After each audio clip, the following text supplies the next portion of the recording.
I want to welcome to the program Professor Gerald Horne. He is professor of history and African American studies at the University of Houston, author of his most recent, The Counterrevolution of 1836, Texas Slavery and Jim Crow, and the Roots of U.S. Fascism. Professor Horne, I know you're on the road. I really appreciate you're taking the time today to join us. Always a pleasure to have you on the program. I'm here with Emma Vigeland. Thank you for inviting me. So you're and we have talked on multiple occasions over the years on your a couple of your books, and you have been, like, it seems to me, systematically going back and in some ways taking on the myths of the founding of this country and the development of this country and the pre-founding of this country, and sort of like allowing us to see it through a different lens. Talk about when we talk about the Texas Revolution. Let's start there. What is the prevailing notion of what the Texas Revolution was all about? The prevailing notion is that settlers who had roots in the United States rebelled against what they considered to be Mexican tyranny, and that it was not unlike 1776. Now, part of that narrative is accurate.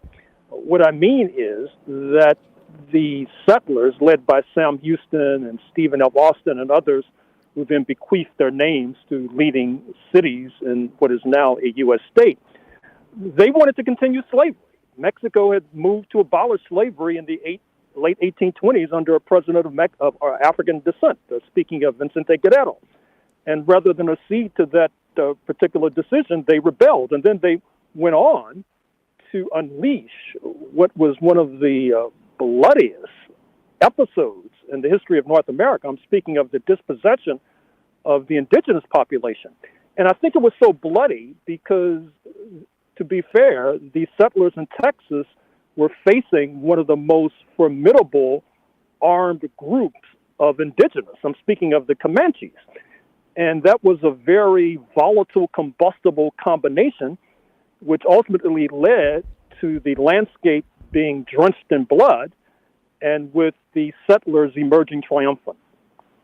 So, I mean, so to be clear, I mean, to getting back to sort of like the prevailing history for a moment, because if I hear you correctly, like half the story, you know, we are broadly taught half the story, which is that they were rebelling against Mexican tyranny.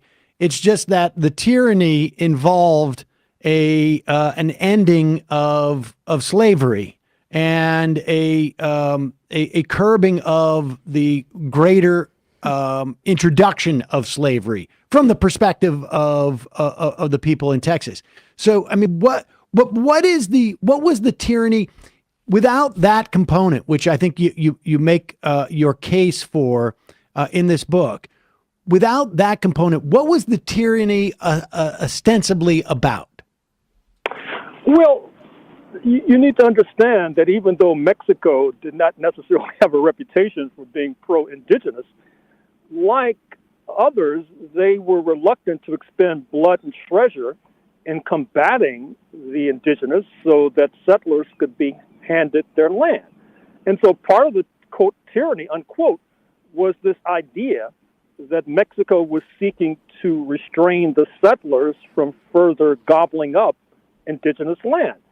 And with regard to your opening statement, I should also say that one of the points that has driven my excavations is that I recall all too well what happened a few decades ago when the United States was instructing many people all around the world, not least in the Balkans, that you have to face your history, no matter how uncomfortable, no matter how distasteful. That's the only way to move forward. I say, physician, heal thyself. I think that the United States should face its own history in order to move forward. Well, frankly, I mean, that's my sense of you know, certainly the books that we have talked about on this program that you have written and more. And that's my sense of what your work has been about. I mean, that's what your work has been about largely. Well, that is to be sure. And I think, as I pointed out in an article recently, what happens with regard to historians, I understand why this takes place, is that they study systematically over decades a segment of the story. For example, they'll specialize on 1850 to 1865 or 1750 to 1790.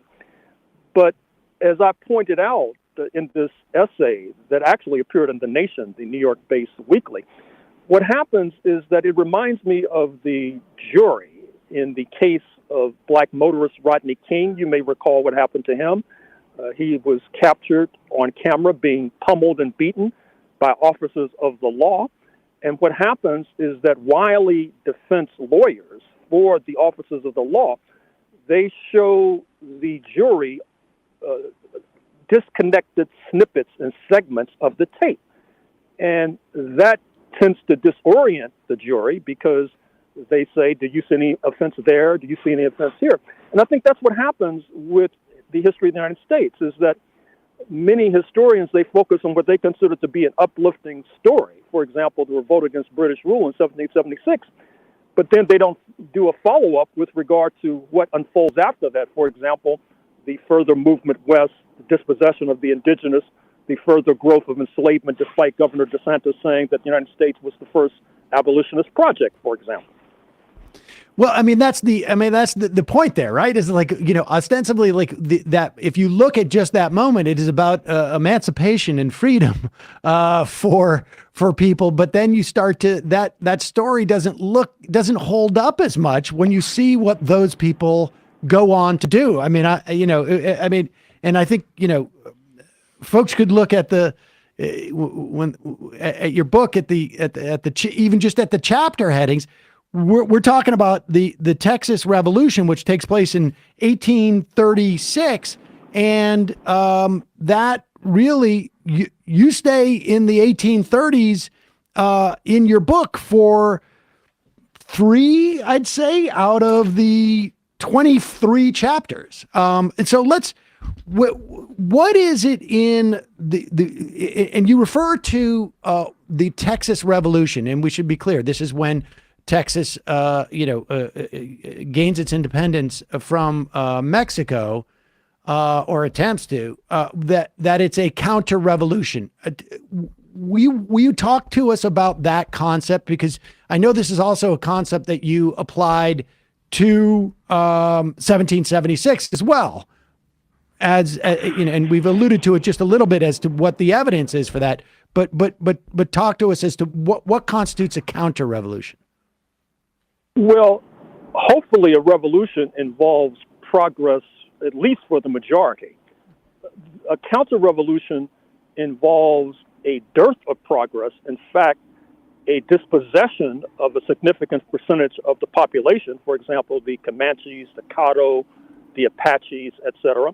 And then the influx of thousands upon thousands of enslaved Africans, because you need to understand that during the era of Texas independence, 1836 until when it joined the United States in 1845, Texas became a major promoter of the African slave trade. The Lone Star flag could be found off the coast of Southwest Africa, Angola, could be found off the shores, of Brazil. The largest importer of enslaved Africans could be found off the shores of Cuba, another major importer of enslaved Africans. And so, as a black person myself, it's difficult for me to see this secession from Mexico as a step forward when it led directly to the further enslavement of Africans. And then it bears an eerie resemblance to 1861. And generally speaking, there is a consensus today that 1861, that is to say the secession of Dixie from the United States, because Dixie wanted to perpetuate slavery forevermore, was not a revolution. It was not a step forward for humanity. And if you can understand 1861, you ought to be able to understand 1836. And if you understand both, then you get insight into, for example, Senator Ted Cruz of Texas, for example, insight into Governor Greg Abbott of Texas, for example, You get insight into the violence that continues to mark the landscape of Texas, speaking of mass shootings in Uvalde and El Paso most recently. So once again, I think that in order to move forward, we have to understand how we got to this point, and happy talk about the glories of Sam Houston and Stephen F. Austin just won't cut it. But 1776 as well, if you don't mind expanding on that point of that being counter-revolutionary as well, because that flies in the face, I think, of a lot of American mythology, right? What was 1776 designed to do, particularly as it relates to abolition?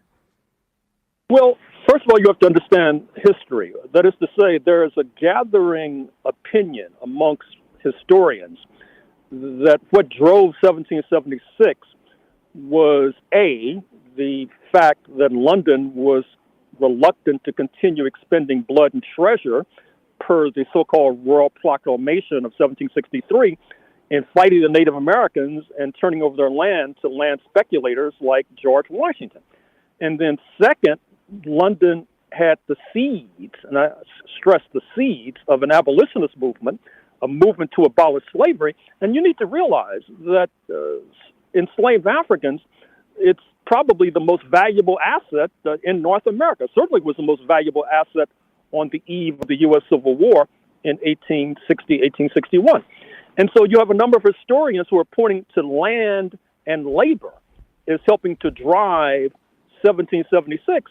And this is not just myself. I hope I'm not embarrassing him, but Robert Parkinson of SUNY Binghamton, State University of New York in Binghamton, for example, has written a book much longer than mine that goes into some detail about this, as well as the younger scholar, Nicholas Farrell Bloom, an assistant professor at the University of Rochester. So this is how history works. Revelations emerge from digging deeper into records.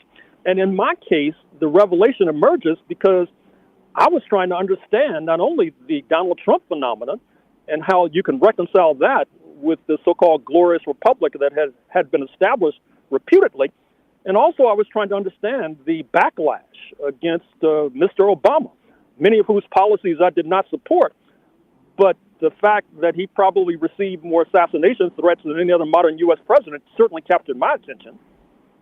All right, let's talk about those elements. And so, you know, if people think about this in terms of like, and I think one of the things that your work, frankly, has helped me understand is, you know, history is like looking at the almost like the trails, they're not chemtrails, of a jet going across the sky. Like you could take one segment, you're not going to get an idea of where that plane has been or where it's going.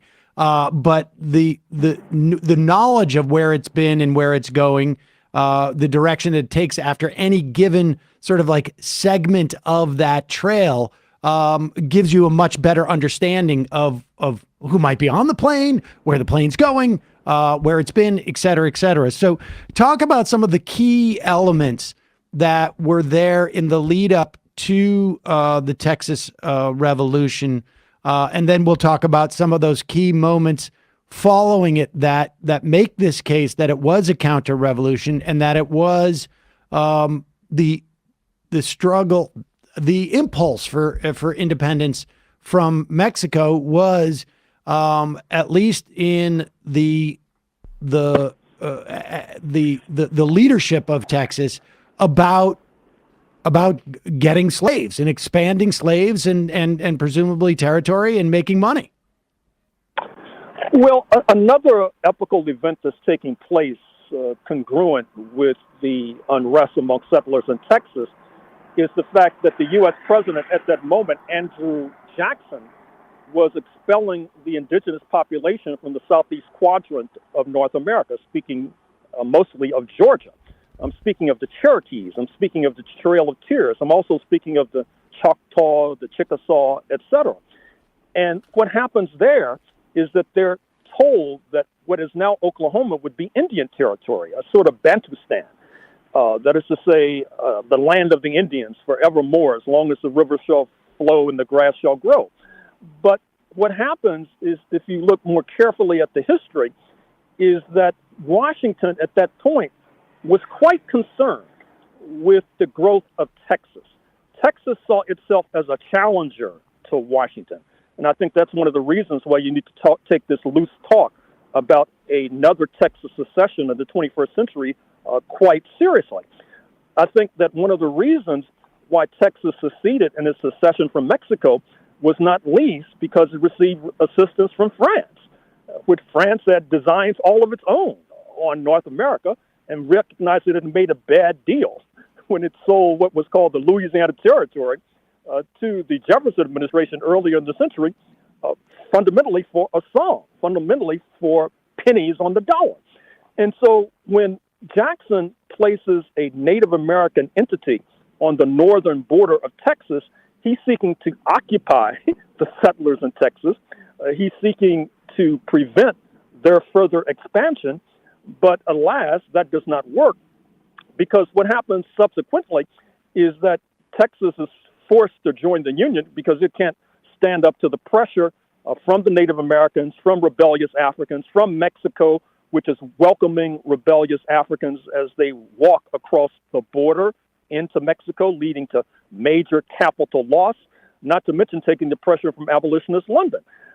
But before that event of 1845, you saw Texas in competition with the United States to further denude Mexico by seizing California, which the United States proceeds to do with the war against Mexico in 1846 to 1848. So was there, I mean, what was the motivation of Washington at that time? The Trail of Tears, as I understand it, and the sort of the Indian Removal Act was a function of elite in Georgia and you know, I guess to some extent, you know, slightly west of that to basically get this really fertile territory. And we've spoken to a couple of historians who explained to us, you know, that vacuum, they were quickly filled with slaves. It preceded a huge expansion of slavery in this country to work that fertile ground that has now been essentially natives have been ejected from. Was there also did Washington anticipate this will also sort of like put pressure on Texas in a way that will make them less of a rival? I mean, was that part of the thinking from Washington, or was that sort of happenstance? No, I think that was part of the thinking. That is to say, you put this indigenous entity on Texas's northern border, speaking of today's Oklahoma, and that will serve to tie down Texas to a certain degree. But one of the points you need to understand about the so-called Indian Removal Act, the Trail of Tears, whereby the indigenous were forced to evacuate their land, is that many of the indigenous, I'm speaking of the Cherokees in the first instance, had moved to assimilate. They had adopted the dress of the settlers. They were engaged in the kind of agriculture that the settlers preferred. Many of them were living in mansions. Many of them had enslaved Africans. They had developed an alphabet. In fact, one of my major sources for this study are the Cherokee newspapers from that time, which of course are translated into English. And so you mentioned elite opinion, and of course, Andrew Jackson is part of the elite, but part of the essence of the United States, and this is something that myself and perhaps mainstream historians can agree upon, albeit from different vantage points, is that when these Cherokee were forced to evacuate their mansions, oftentimes you had poor European settlers fresh off the boat who moved in. And so this was part of the essence of what could be called the American dream, so-called. You arrive on these shores penniless, and before you know it, you have wealth. And with a little bit of luck and a lot of pluck, you can accumulate enslaved Africans and accumulate even more wealth. Now, when mainstream historians talk about the so-called American dream, oftentimes they leave out these grimy details, but too often these grimy details are the essence of the story. Well, like what kind of numbers are we talking about? And when we say, like, you know, the you know, peasants coming off the boat taking these mansions, Like, how much of a phenomena was that, and was it enough that, like, in what, from the perspective of the would-be plantation owners, what was the value of that in terms of their project to get a hold of those lands and to bring in slavery? Well, if you look at the lottery, for example, that is quite a phenomenon in the United States today. Thousands, perhaps millions participate, but only a handful, maybe 10, 20, 30, actually prevail. But the fact that those 10, 20, 30 actually prevail is enough to keep hundreds of thousands participating. And so even if you're talking about a rather small number of settlers who were able to seize the mansions of the Cherokee, those kinds of stories help to convince many that if they stay in the game, so to speak, that they too can become a big winner. And I think that we would be remiss if we ignored that particular fact. What so in furthering the case that the Texas Revolution was a counter-revolution, what happens following that moment to the essentially the war, the U.S. war with Mexico, and the annexing of Texas and the subsequent, California and annexation and founding of Oklahoma? I mean, what else in that period indicates the counter-revolutionary nature of 1836? Well, first of all, Mexico was not reconciled. I should put that up front to the idea that Texas had seceded. And so there was incessant, constant conflict between Mexico and Texas up until Texas joining the Union. That's one of the reasons it joins the Union, because it needs a kind of backup against Mexico. But once it joins the Union, it then pushes for further punishment of Mexico by seizing the prize that is California, now the wealthiest state in the United States of America, by some measures, the fifth largest economy on planet Earth, if taken alone. And that seizure of that seizure of California also leads to further depredations inflicted upon the indigenous population.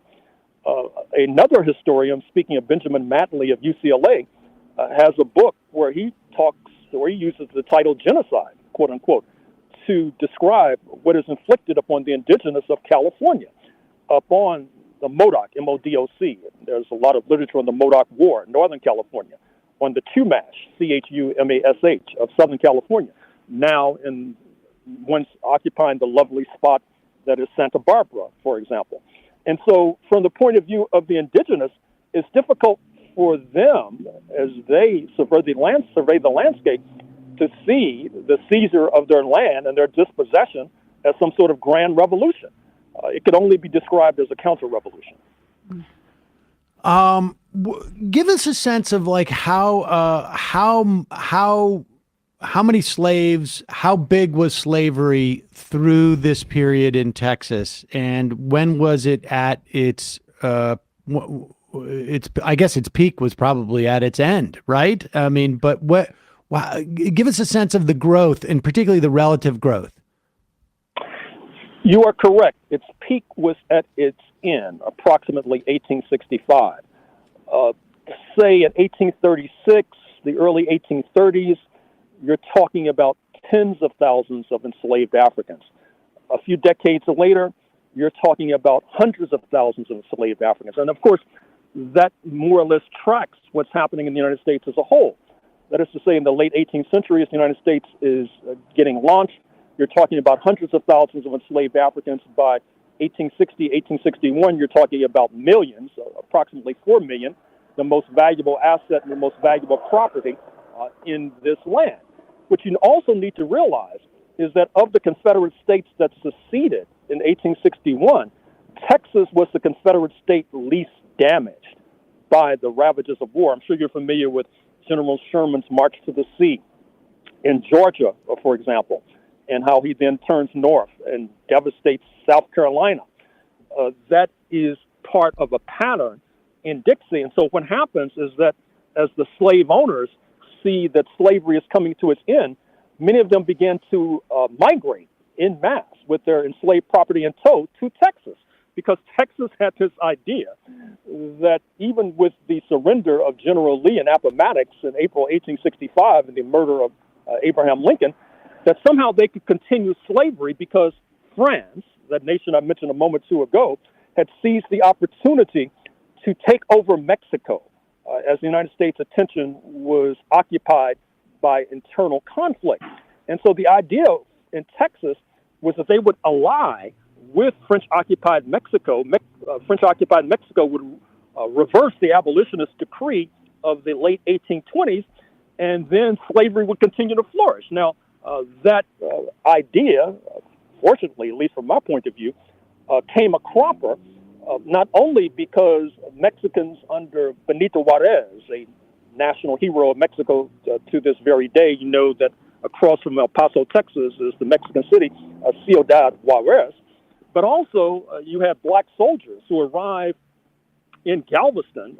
I'm sure you know the story of Juneteenth, but oftentimes what's left out of that story is that these black soldiers are arriving in Galveston in order to execute a pincer's maneuver in league with Benito Juarez and his forces against French-occupied Mexico, and that leads to the ouster of the French puppet Maximilian, and it also leads, fortunately, to the extinction of this dream of continuing slavery through an alliance between independent Texas and independent French-occupied Mexico.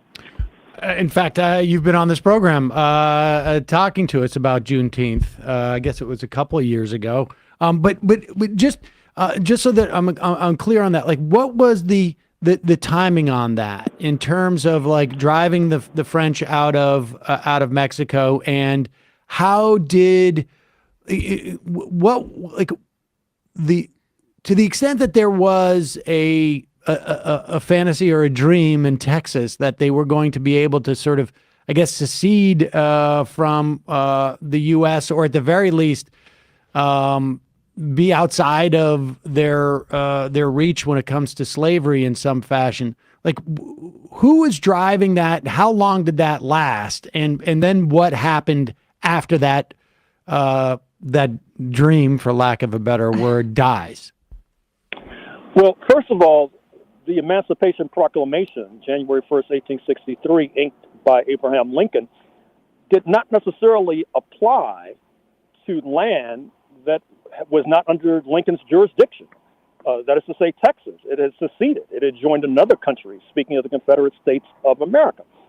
So what happens is that by June 1865, or Juneteenth, you have these men in blue, the U.S. Army, arriving not necessarily to tell the enslaved, you know what, you people are free, and have been since 1863 with the Emancipation Proclamation. They're really coming to enforce the Emancipation Proclamation decree. It would be as if Congress passed a decree saying that slavery in Northwest Africa and Mauritania was null and void. Well, that would not be meaningful unless they put boots on the ground, I guess, to enforce that particular decree. And so that's what was happening with Juneteenth. What happens, as I referenced a moment or two ago, that combined pressure from Mexico to the south and the Union Army to the north then put so much pressure on the French puppet in Mexico City, Maximilian, that he is driven out of office by 1867. And interestingly enough, he is executed on June 19th, 1867. And as I tell the story, that second Juneteenth, in some ways, was more important to the abolition of slavery finally than the better-known Juneteenth, June 19th, 1865. Interesting. And then, so what is then in the wake of that, and particularly of Maximilian's execution, what happens in Texas that further, I guess, illustrates the impetus behind the Texas Revolution or counter-revolution? Well, this brings me to one of the sorriest chapters, I'm afraid to say, in Black American history, because what happens, as you know, is that with June 19th, 1865, at least for a good deal of the United States, the Africans are free. That means they're free to join the U.S. military, which means they're free to join what becomes the Buffalo Soldiers, which means that they then are the tip of the spear in another bloody chapter in the history of Texas, and in fact the history of the United States, as they rout the indigenous population and further execute the dispossession of them from their land, particularly the wily Comanches, who I mentioned a moment or two ago, not to mention the Apaches. And that can be fairly said to be not necessarily a step forward for the Comanches and the Caddo and the Apaches to be going down for the count to have their land taken. It bears the earmarks, in my estimation, of a counter-revolution. Interesting. And so it and you take this moment up until well, I mean, through Reconstruction into Jim Crow, and where does that take us? By the time we get into the early 20s, and there has been a sort of I guess we've gone through sort of the birth of the lost cause and the so-called redemption. And we see a rise of fascism in the form of a super vibrant KKK and Confederate statues starting to go up all around the country in those in the teens. What does that show us about what had happened in Texas, and then where we were headed from there? Well, even though the founder of the Klu Klux Klan, Nathan Bedford Forrest, had roots in Tennessee, and in fact, as I understand it, there was a statue in his honor in Memphis, the recent site of another police killing of a black man until quite recently. But even though the Klan had roots in Tennessee, it probably reached an efflorescence in the Lone Star State. Not only because for the longest, and even to this very day, it has the largest black population in the United States of America, but also because it's so sizable, the largest piece of territory in the lower 48. And so you had the flowering of the Ku Klux Klan, Dallas, which, as you know, reaches a certain kind of ignominious level in November 1963 when the U.S. president is shot there, has one of the largest and most sizable Ku Klux Klan chapters. And then what happens as well is that a few decades before the flowering of the second iteration of the Ku Klux Klan of the post-World War I era up into the 1920s, is that you had the discovery of oil, which creates these massive fortunes, the notorious Texas oil men, many of whom are still with us. I noticed that the Kansas City Chiefs won the Super Bowl yesterday, and a descendant of one of these notorious Texas oil men, I'm speaking of H.L. Hunt, Clark Hunt, one of his descendants, is the majority owner of the Kansas City Chiefs. And H.L. Hunt, of course, was a major supporter of Senator Joseph McCarthy. In the 1950s, it was said that Mr. McCarthy was the third senator from the state of Texas. H.L. Hunt helped to fund many ultra-rightist causes, particularly on AM radio, particularly with regard to the print press, for example. And then there's the Murchison family, which until recently was the controlling owner, interestingly enough, of the Dallas Cowboys. They had that's the professional football team for those not familiar, and they too walked in the footsteps of H.L. Hunt.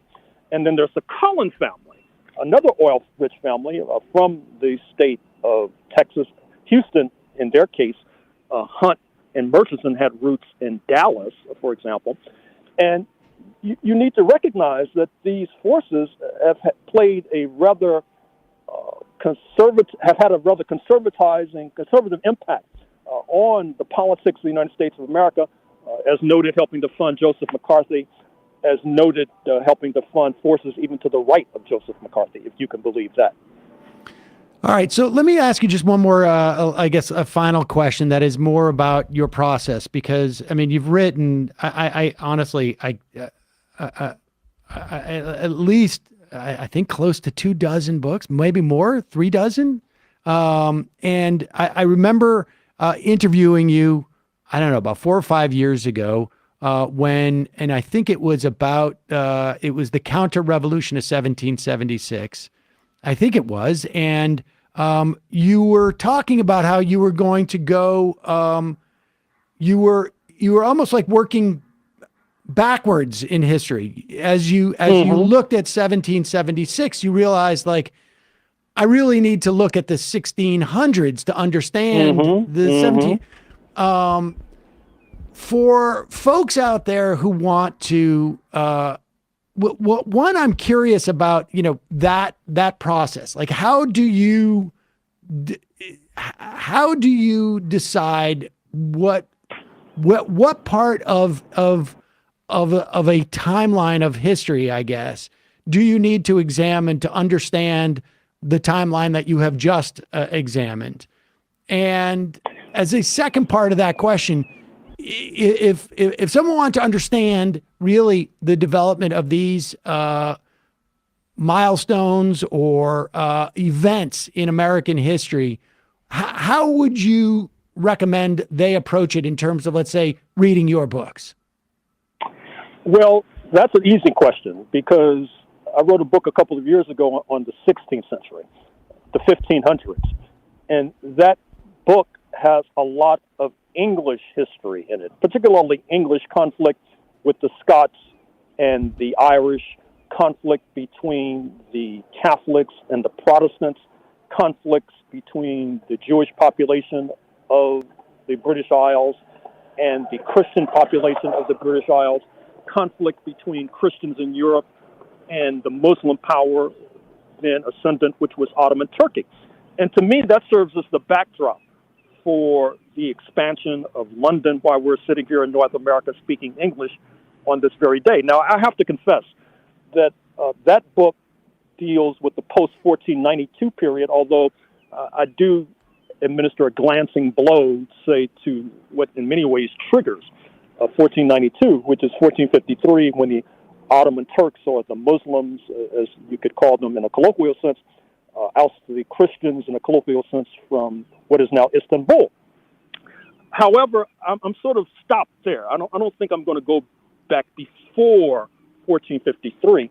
Although, if you look at that 16th century book aforementioned, you'll see that there's a lot of history about the expulsion of the Jewish population of England at the end of the 13th century, which I point out as somewhat contradictory with how England tends to embrace the Jewish population in subsequent centuries.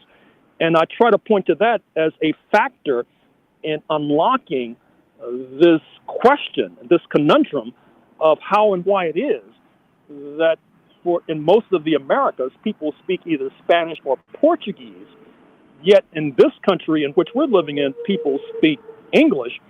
And I think that it has something to do with the fact that London, unlike the Spanish, which engaged in an inquisition, drove out the Jewish population, drove out the Muslim population, you saw that London, after expelling the Jewish population at the end of the 13th century, then began to embrace them, not necessarily, in my opinion, because they were good guys, but they didn't have that many options because they were up against a formidable Catholic force in terms of the Iberian powers, and they needed every warm body they could rustle up. I don't think you're going to stop. I think you're going to keep going back personally. That'd be my guess. But right now, you would start with the dawning of the apocalypse, then go into the apocalypse of settler colonialism, and then would that be then the counter-revolution of 1776? Yes. Those would be the first three. Yeah, go ahead. Sorry. And then I would go into my book on Haiti, because Haiti upsets the apple cart. Right. When you have the enslaved revolt and toss out the enslavers, and in fact try to liquidate a goodly number of the enslavers, that has shockwaves throughout the hemisphere and leads directly to the growth of an abolitionist movement, which ultimately reaches London in full force, leading London to abolish slavery by the 1830s and then put pressure on the United States accordingly to do the same thing.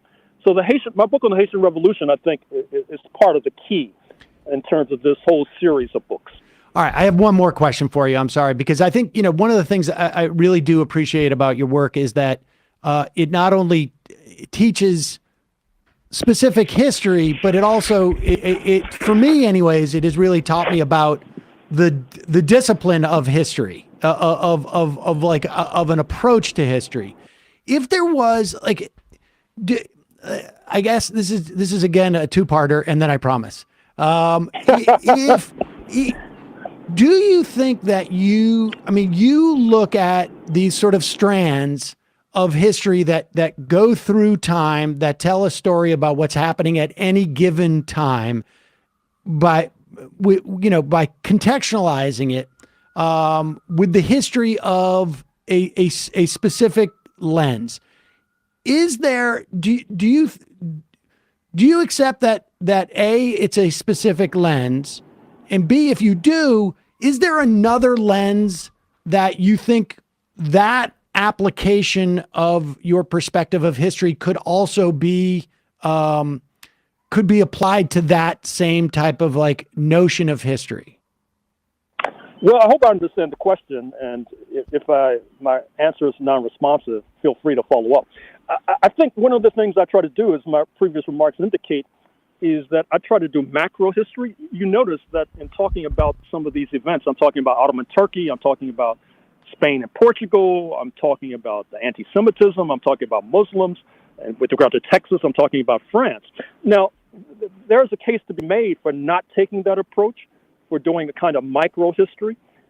And I welcome that kind of history, because if you look at my footnotes, a lot of my sources come from these micro histories, except I try to put it into a larger scenario, for example. So I think that both approaches are necessary. However, I think the pendulum, at least in the United States, has swung too far away from the kind of macro history that I'm doing and away from answering or asking these bigger questions, which I understand, because look at what's happening. Look at Governor DeSantis of Florida.